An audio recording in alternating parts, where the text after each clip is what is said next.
At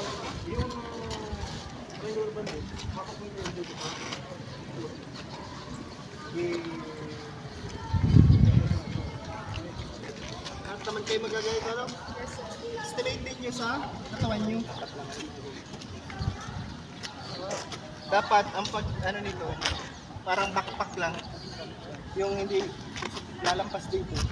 Dapat mandinasan dito lang. Tapos yung pag, ano nung coupling, nandito sa harap. Hindi ko wala. Ay, tama. Size. Size ko.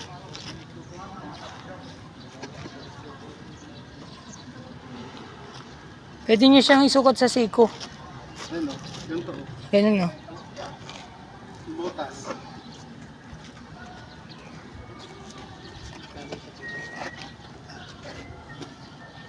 Doon sa unang ano, unang fold nyo, dapat mahigpit na kagad.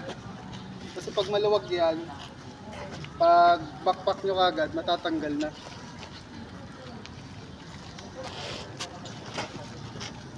Yan ba? Kailan naka-proper sila?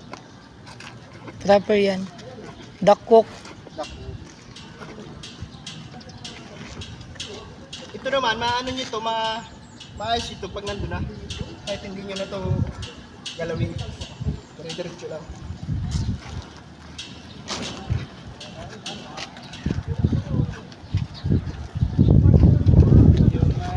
Dito na kayo mag-estimate ha. Basta kayo na kayo ni Sir Johnny B. Angat ni Sir, gutom ulit. Tunaw na. Oh, ang pag-estimate nito, dapat estimate nyo sa ganito nyo. Yung haba.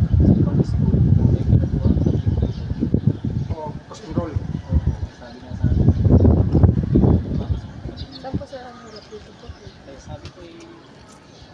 So ngayon, para madiretso niya yung bagong sabi niya sa akin, ilusot siya ngayon sa dati. Sige. Kasi kung hindi natin ilusot yung dati, bali wala na naman yung sabi niya sa akin ngayon. Pero gusto kong sabihin, pumasok siya ngayon. Para wala yata kabasa po. Wala. Solo ka niyan. Malog pa. Malog pa siya pa. Isa pa. Oo, pasok niya. Oo. Pwede rin yun po. Hindi ko alam sa iba. Kasi may EW eh. May Saturday. Ito, tansyahan naman kasi ito. Kaya dapat practicein yung mabuti. Iba naman tayo ng sukat ng katawan. Nag-limit namin hanggang 20. Dapat ito ano. Hanggang 20 lang. Tapos ang pag-ikip ko para mas. Ayan. Alam mo yung palatandaan dito. Bigat. Bukat. Ay, Sir, yung wheel, Sir. Ayan bago, para madali nyo makikipot. May guhit yan. Di ba yung iba? Yung iba wala? Yung tig-isa lang isa. Tatapat lang, Sir. Tabi ng dulo. Tatapat lang, Sir. Pag ganyan mo na, saka mo ganyan. Kasi pag hindi, Dali. ito kanya-kanyang technique kasi ito eh. Depende sa katawan mo yan. Pag malapad ito.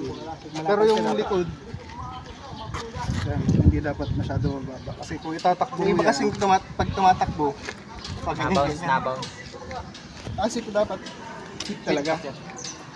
Yung sakto lang yung ano, pag kaya pang isa. Lahat naman kayo magaganito, no? 6 lang, Sir.